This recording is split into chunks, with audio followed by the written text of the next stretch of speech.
വാക്യം. ഈ പ്രാർത്ഥന ചൊല്ലി ഓരോ ദിവസവും ആരംഭിച്ചു നോക്കുക.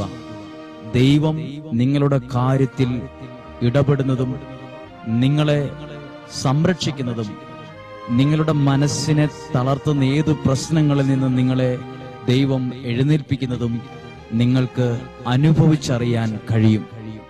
നല്ലൊരു ദിവസം ഈ കേൾക്കുന്ന വചനത്തിലൂടെ നിങ്ങൾക്ക് ആരംഭിക്കുവാൻ കഴിയും.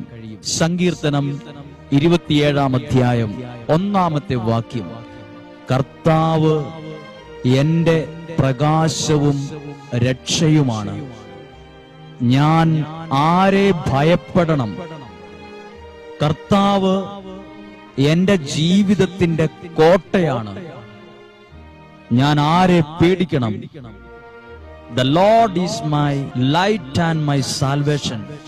Whom